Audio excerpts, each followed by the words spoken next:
Hey everyone, I'm Armor Gaming, welcome back to my channel and welcome to Team Shop update number 8. So this time around there aren't too many changes. What we have is that Holter's pet is now available. He's going to be available for the next 28 days, and like usual he costs 2.2k coins. Darmith's pet is still available, and oddly enough his price slightly went up. He's 1.15k coins now.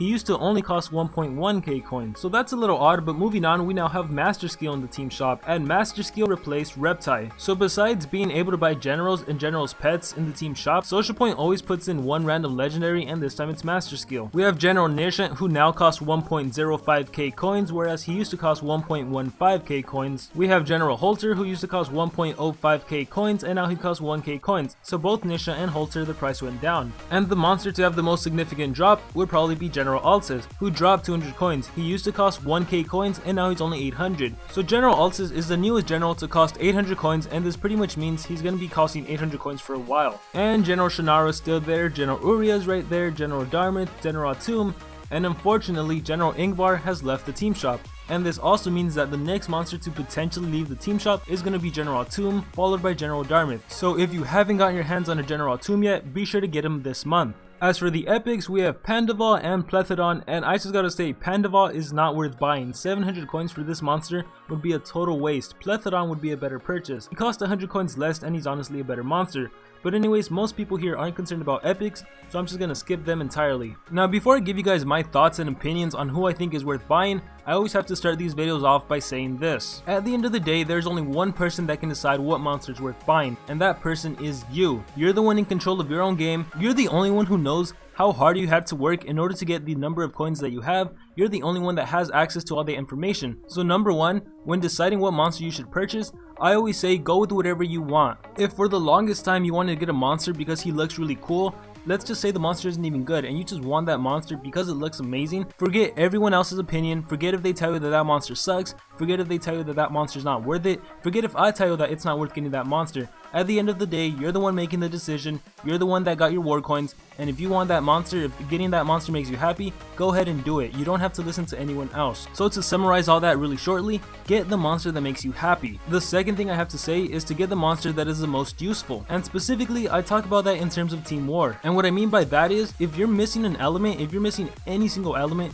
be sure to occupy that element. So let's say you have every single element except fire. If I don't recommend General Darmith as the number one monster to buy, you still need General Darmith more than you need any other monster, because when you're in a team wars, when the rule requires a fire element and you're missing a fire monster, you're already at a disadvantage, which means your whole team is also at a disadvantage. So be sure to get the monster that is going to be the most useful to you. And now that I've said those 2 points, I can safely say what monsters I would buy and in what order. And it goes without saying, the number one monster I think everyone should purchase is General Atum. And there's several reasons. The first reason is, this monster might be the next monster to go. Just like General Ingvar is no longer available, I believe General Atum will no longer be available. But even more importantly, this is one of the best earth monsters ever to be released. This monster has an AoE stun. He has a 0 cooldown 60 damage skill, and a special skill at that. It's not even earth based. This monster can give his whole team a full life shield. That's double life to all of your teammates. And if this monster is ever by himself, if it's ever 1 against 3, you can still potentially win. He has a skill called Hard as a Rock, which gives himself double life, and he reflects 100% of the damage he receives.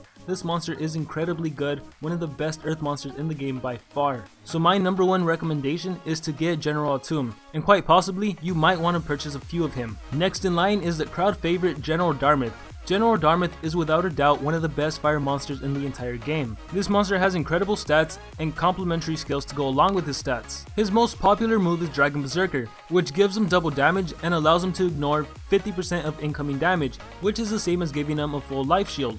So to keep things really simple, let's assume General Darmith had 1k life. If Darmith uses Dragon Berserker, he would have to be hit with a skill that takes away 2k damage, so that's amazing.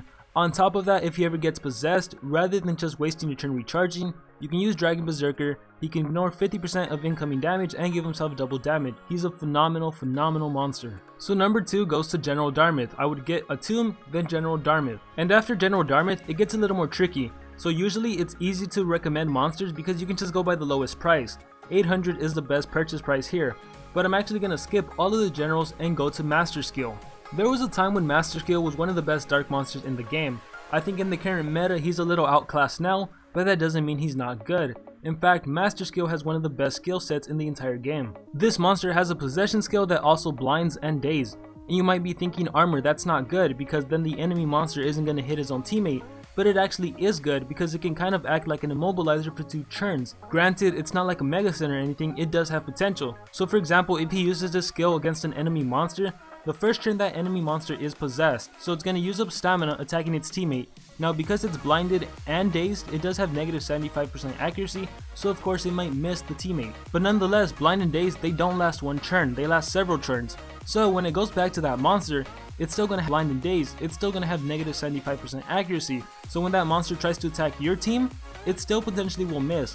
So his possession skill is actually kind of like a mediocre 2-turn immobilizer. Now if that doesn't satisfy you, he also has a stun skill, which having a stun skill for dark monsters is a great thing to have. And if that still doesn't satisfy you, he has an AoE skill that gives 2 negative random effects to the enemy monsters. And even more on top of that, he has another AoE that gives 1 random negative effects to the enemy monster. He actually has 2 of those skills, one of which is a 0-turn cooldown, which I like to use on my Master Skill. So overall, I would say Master Skill is amazing because he can give negative effects, he can stun, possess, blind and daze. He has so many different effects he can dish out to the enemy monsters. But again, I have to reiterate that in this current meta, he's a little outclassed because Darks have monsters like Krampus, Mommy, Will Razorface. There are so many good immobilizers that Master Skill kind of gets overshadowed. Nonetheless, he is still one amazing Dark monster, and I would actually recommend buying him 3rd. And in some cases, you could even buy Master Skill before you get General Darmouth, just because General Darmouth is probably going to be around for 2 more months. But you can probably expect Master Skill to be replaced with another random legendary monster. So now we choose between deciding General Alsis, General Shannara, or General Uria. And between these 3 monsters, I would recommend buying General Alsis before the other 2 monsters. And the reason my emphasis is on General Alsis is because you have to consider the different elements. General Alsis is a nature monster, and currently in the game there aren't too many amazing nature monsters. And General Alsis is probably one of the better nature monsters. So 800 coins for him is a good deal. General Alsis has a stun skill that also gives him life regeneration. General Alsis is probably most well known for his skill that can recover 100% of any of your allies' health. So overall, I would say General Alsis is the 4th pick. Now after General Alsis, we have to decide between General Shannara and General Uria, and I'm actually going to lean towards General Uria. And at this point, there's no clear answer of who's better, who's worse. The reason I would go with General Uria over General Shannara is because when we look at the magic category, there are just so many incredible monsters. We have Egg Eater, we have Violet, we have Galante. There are so many options to choose from the magic category that General Shannara just doesn't make the list. 2 of the most popular monsters you should get that are magic are Violet and Galante. So if you already have your hands on both of those monsters, there's really no need to add General Shannara. But going back to General Uria, he's also a pretty good monster. Now unfortunately for him, like many of the other Thunder monsters, because in the shadow of monsters like Zyla and Boltic, they don't really get mentioned, but General Uria is pretty good. He has a 65 damage, 1 cooldown skill that is special based, so if you give this monster strong enough strength runes, he can take down just about anyone with that skill. On top of that, he has a 60 damage, 1 cooldown skill that can also blind, and he even has a 40 damage AoE. Overall, General Uria, he's a pretty good choice, and in the current team shop, I would buy him 5th. And then I would move over and get General Shannara. And General Shannara, she isn't a deny monster, she's actually more of an attacker that can dish out effects.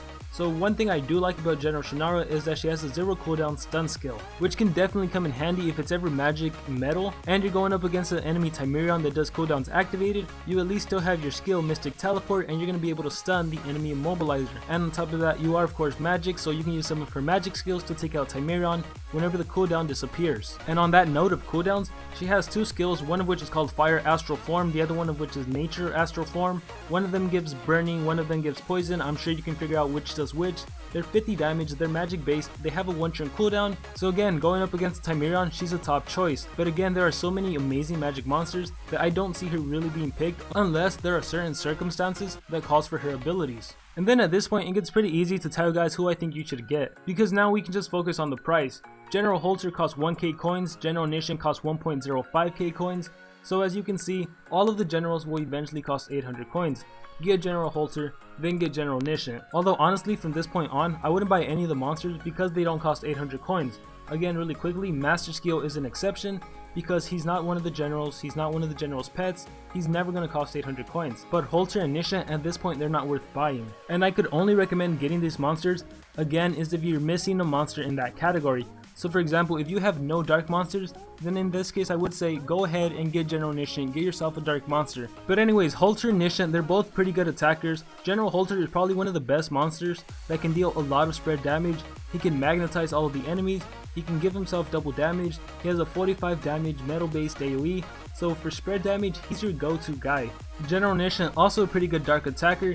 He has a skill called Shadow Form, which gives him increased accuracy, gives him a damage boost, which is an increase of 50% to damage, and he can give himself the ability Phantom, which basically allows him to ignore all incoming damage for one turn. And on top of that, he has a skill called Dark Supremacy, which can make one enemy monster very weak to dark attacks. So in Team Wars, if you use this skill versus a dark monster, you can follow it up with a dark based attack and dish out some serious damage. So both Holter and Nishant, they're good choices for attackers, but again, because they don't cost 800 coins, I wouldn't recommend them. And next we have Darmith's Pet, and I gotta say, he's as vanilla as they come. This monster doesn't really dish out that many effects. No surprise that he can give burning. He can also give himself a damage boost, but other than that, there's no other effects that he gives. He also has a 0 cooldown 60 damage special base skill, so that's pretty good when going up against another fire monster. But again, in the fire category, there are monsters that are way superior. There's monsters like Mega Ostium that can actually give a stun, Greedy Dragon who can also give a stun, again General Darmith who's also available for 800 coins that can ignore 50% of incoming damage, so there's just way better choices to pick than Darmith's Pet. And last but not least is Holter's Pet. Holter's Pet, he just costs way too much to satisfy purchasing him. He costs 2.2k coins. With a price like this, you can get your hands on 2 master skills, or you can get your hands on almost 3 other generals that cost 800 coins. You can get 3 general tombs, which means you're going to be able to rank them up. So at his price, I would definitely not recommend purchasing him. Just wait till he costs less. As you can see,